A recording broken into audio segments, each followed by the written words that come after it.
करीब 2 दशक तक बिहार की सियासत में बाहुबलियों का न केवल दखल था बल्कि दबदबा था। पंचायत से लेकर संसदीय चुनाव तक बाहुबली न सिर्फ चुनाव लड़ते और लड़वाते रहे बल्कि उनकी मर्जी के मुताबिक लोग चुने जाते रहे। बूथ कैप्चरिंग से लेकर चुनावी हिंसा तक सब कुछ बाहुबलियों के दम पर होती थी। हर दल के पास क्षेत्रीय क्षत्रप के रूप में यही बाहुबली अपराधी होकर भी सबसे बड़ी राजनीतिक ताकत हुआ करते थे। बहरहाल ऐसा पहली बार होगा जब बिहार विधानसभा चुनाव में यहाँ के नामी बाहुबली फिलहाल बैकफुट पर हैं। 2005 में बिहार की सत्ता में जेडीयू बीजेपी गठबंधन सरकार के साथ ही बाहुबलियों पर लगाम कसनी शुरू हुई। हालांकि पूरी तरह उन्हें रोक पाना सिस्टम के बस की बात नहीं थी, लेकिन पहली बार बिहार विधानसभा चुनाव में न तो बाहुबलियों की धमक दिख रही है और न ही लोगों के बीच उनके खौफ की चमक। 2025 के चुनाव में इस बार बिहार के बड़े बाहुबली न चाहते हुए भी खामोश हैं। अनंत सिंह, आनंद मोहन, सूरजभान सिंह और शहाबुद्दीन जैसे बाहुबलियों पर जैसे जैसे सरकार और कानून का शिकंजा कसता गया, वैसे वैसे राजनीति पर इनकी पकड़ ढीली पड़ने लगी। मुख्यमंत्री नीतीश कुमार के राज में पिछले 1.5 दशक में बाहुबलियों को कंट्रोल करने की कोशिश की गई। इसके तहत जेल भेजने से लेकर अदालतों के जरिए सजा दिलाने की प्रक्रिया असरदार तरीके से हुई। इसी वजह से बिहार के बाहुबली अब जनता और सत्ता को धमकाने के बजाय अपनी सियासी जमीन बचाने तक सिमट चुके हैं। आनंद मोहन, अनंत सिंह, सूरजभान सिंह और मोहम्मद शहाबुद्दीन बिहार के बड़े बाहुबलियों में शुमार हैं। 2 दशक पहले तक अपने अपने जिलों और क्षेत्रों में राजनीतिक समीकरण यही लोग तय किया करते थे। यहाँ तक कि पूरा सिस्टम इनके इशारों पर काम करता था। लेकिन अब वक्त का पहिया 360 डिग्री घूम चुका है। 2025 के विधानसभा चुनाव में बिहार के बाहुबलियों की हालत आपको दिखाते हैं। आनंद मोहन। बिहार की राजनीति में आनंद मोहन एक दौर में बहुत असरदार थे। 80 और 90 के दशक में शिवहर के आसपास के क्षेत्र में उनका दबदबा था। राजपूत समुदाय में उनकी बहुत मजबूत पकड़ थी। तिरहुत डिवीजन की सियासत को उस दौर में आनंद मोहन ही पूरी तरह से कंट्रोल करते थे। लेकिन अब हालात पूरी तरह से बदल चुके हैं। आनंद मोहन को डीएमजी कृष्णा की हत्या के मामले में उम्र कैद हुई थी।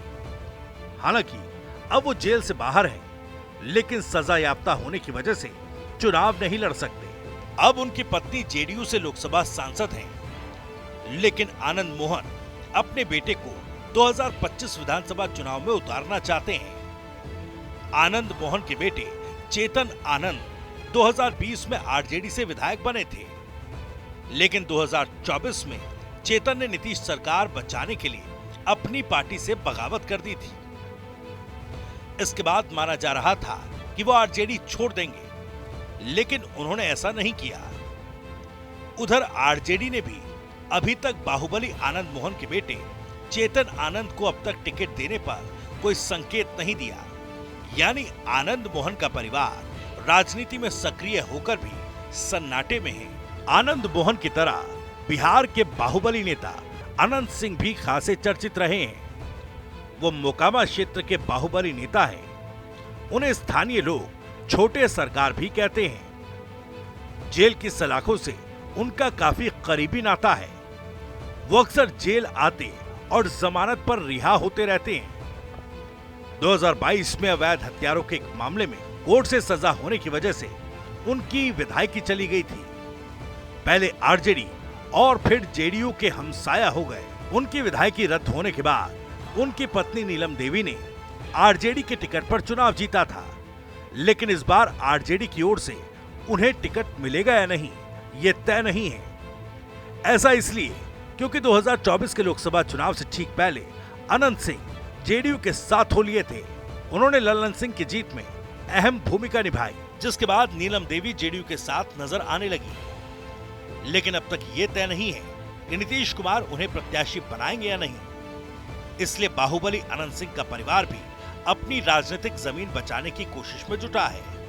मोहम्मद शहाबुद्दीन 90 के दशक से लेकर 2013 तक लालू यादव के सबसे भरोसेमंद और ताकतवर बाहुबली रहे। शहाबुद्दीन 4 बार के सांसद और 2 बार के विधायक शहाबुद्दीन पर हत्या, अपहरण, वसूली और अवैध हथियारों समेत तमाम तरह के गुनाहों को अंजाम देने का आरोप था। शहाबुद्दीन की मौत के बाद उनकी पत्नी हिना शहाब और बेटा ओसामा ने राजनीतिक विरासत संभालनी शुरू की। हिना निर्दलीय लड़कर हार चुकी हैं। अब एक बार फिर उनकी वापसी आरजेडी में हुई है, लेकिन रघुनाथपुर विधानसभा सीट को लेकर आरजेडी में खींचतान जारी है।